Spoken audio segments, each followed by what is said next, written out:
everyone, welcome to StormCrows TV, the show where two lit chicks talk about all things reading and writing. I'm Emily. And I'm Allegra. And today we're doing the review of episode 6 of Discovery of Witches. If you haven't seen the episode, be sure to check out our recap. And if you have missed any of the other recaps or reviews, the links are also available below and in the playlist. I would say this is probably our most packed episode of the series so far, so let's start with what we felt was good about it. Satu and Diana, the torture scene. The acting was phenomenal. I actually kind of felt for Diana for once, and Satu's actress is just on fire. Yeah, she's clearly a very evil character, but there's more of a dynamic aspect.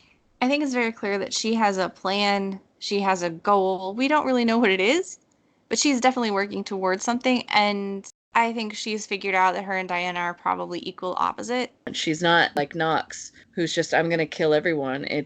We really need to be standing together. We need to be helping one another to be stronger. And so, yeah, you can look at her and go, you're definitely a villain, but it's a lot harder to hate her, and she's not so comic book. I actually really appreciate her. And in fact, a lot of the opposition in this episode really do shine as being pretty cool and amazing. It also highlights that Vampire Varys, Baldwin, and Scarlet Witch are probably like the smartest characters. Honestly, yeah, when you get down to it, Satu, Baldwin, and Domenico make the most sense. They sort of operate in a reality of we're not on an island. We have to exist within these political threads that we're weaving, and it's not just about what we want. And I think that's done very well, and these actors really carry those roles convincingly.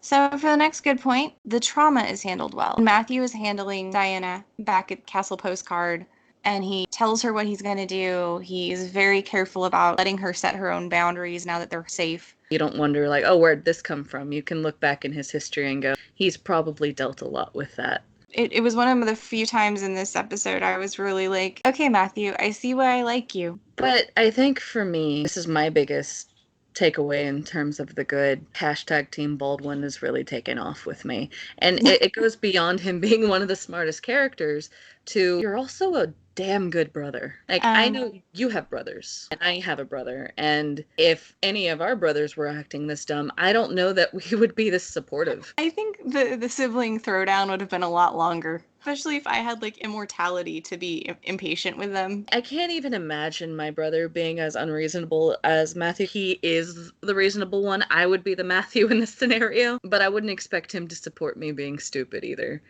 I mean, Baldwin really comes through. Yeah, he's going down to lay down the law and be like, I really need to take her back to the congregation. But when he realizes this matters to him, he doesn't really ask any questions. It's not so much he hates Diana for herself or anything. He's caught between a rock and a hard place, and he is from a generation age gone by where family comes first. And Diana's a threat to the family. He's looking at the congregation possibly coming down and decapitating Matthew, or God knows doing what to their entire household. I'm actually really upset now that I think about it, that instead of Matthew summoning up the Knights of Lazarus and the Oath and putting his own brother in that situation, I would honestly expect someone like Matthew to be like, you don't have to disown me. I'm just stepping away from the family and cutting all ties to keep you guys safe. I think I would have liked to have seen that at least offered before resorting to it, because I think Knights of Lazarus thing must be a thing from the book that's probably going to come into play later that they have to keep. Probably we're supposed to see this as a political power move of like pointing out that House de Claremont really was equally split between Baldwin and Matthew, but it's showing Matthew legitimately acting against the best interests of the family, and he's not giving a good reason. Someone should really just sit Matthew down and go, this is how Troy fell, right? If you had just run away, we could have been like, we have no idea what happened, but we disown it completely. We'll touch on that more here in a second, because we can now sort of say, that's what we really liked about the episode, but here are the things that weren't so great. And for me, one of the glaring things was CGI, especially in a beautiful show like this. When something doesn't look beautiful, it really stands out. Are you meaning the witch flying? And as well acted as the torture scene was, it looked ridiculous. I was busy focusing on their faces and just really didn't pay attention to the special effects. I knew subconsciously that I shouldn't. There were moments where I'm like, I'm not supposed to be laughing. She looked like a Muppet. It's not supposed to be funny. I think maybe if they hadn't done such a wide shot of that and I hadn't seen like the full picture that way, it could have been more effective. Speaking of that scene, the whole sigil tattoo, was it clear to you or to anyone? Did Satu did that on purpose, or was it already there and it just showed up? I don't know which one would be stupider. In a way, it would be better if Satu did it, like a mean, sarcastic joke, like, oh, I guess you belong to him, as opposed to, oh, no, you really do belong to him. Either way, it's gross. At least if it was an element of torture, it would be more understandable because you are definitely a traitor. I'm wondering if they didn't give the villain more shades of gray, which is then leading us to be like, but why are they doing this cartoonish thing? And I feel like that would be a thing with Satu. Was she just cartoonishly anti-Diana, viciously evil, and then they just left in this sarcastic thing, but then didn't clarify that she actually did it? Like, if Satu had just literally bound her, or maybe if she had even just carved it into her or branded it into her, the actual tools, it would have been more disgusting, but in a good way. Because you can't have it both ways. And I think I've said that many times. You're painting Satu as the sympathetic character who is compassionate because she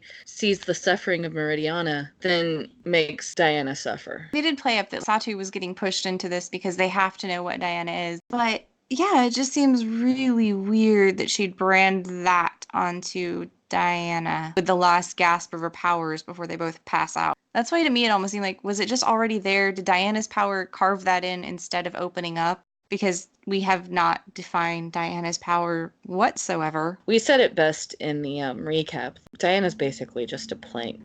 And every character, aside from the three we mentioned before, is really just a caricature of what they're supposed to be. Like, even Jabert, who had so much potential as a villain, is now really having Nox vibes. It's like, you're really stupid. I don't know how he got Voldemort stupid, but now we have two Voldemorts. One is for vampire Voldemort and one is witch Voldemort, and both of them are bad at it. Yeah. We lost Juliet for the entire episode. I don't know what's going on with the whole J-Daddy thing. I think what's happening is because of Diana, the vampires are losing their ability to reason. Because, like, Matthew's gone stupid and he just leaves dead bodies, or presumably dead bodies, in the middle of Oxford. And then you have Jabert, who's like, I'm just going to leave these two witches who obviously don't have their own agenda alone without any monitoring whatsoever. Oh, she got thrown down a well. Well, now I'm going to leave you with Witchbox Head in a room without any monitoring whatsoever, while I wander around this castle that surely Isabeau remembers I have. There's just a lot of instances where these characters don't use their brains. And it really bothers me because you and I were in our 30s. These people have been alive for centuries. And we're able to go, none of this is smart.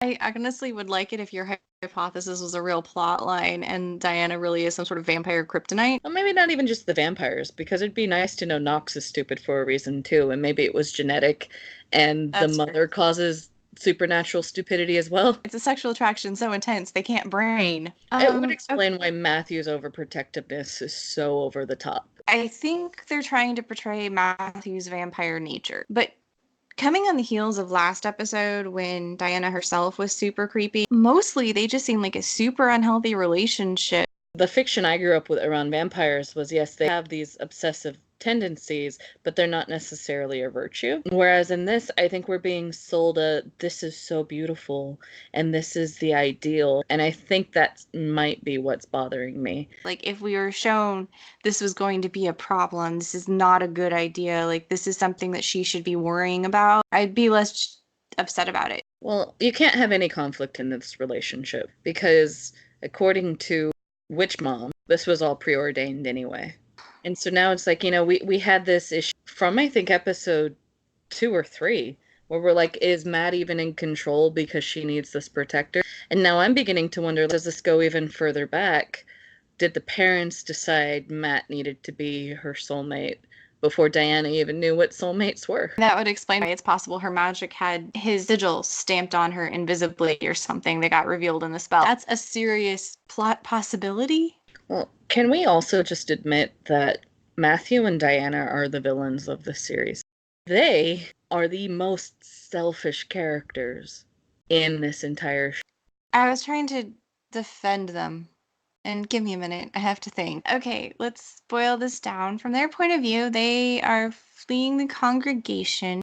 who rightfully want to question her about that stupid book that she stupidly sent back. And then it turns into her and Matthew being a couple, which is against the rules. They still need the Monster Book of Monsters to learn the secret of the witch kind and the genetic problems, but all we see is them caring about themselves. So the quest is kind of fallen by the wayside. I don't understand what's happening here. I would personally like to blame Diana and her creepy ass magic that doesn't have any limits. I don't feel like she entirely cares about Matthew, but maybe he's good in bed and he makes her magic work, so... If this was their intention to sneak up on the fact that these protagonists are actually bad guys, I'd be down. But they're being sold to me as these beautiful people who are in love, and I don't see it. I would try to argue on their behalf, but... And I would love to be proven wrong, because there are some really good things going on. I don't mean to just completely dog on the show, but the romance is problematic, and when the show's romance is the major plot point, it does come across that way. So I am sorry if that's how it's coming across, but maybe the last 2 episodes sort of save it. I happen to think that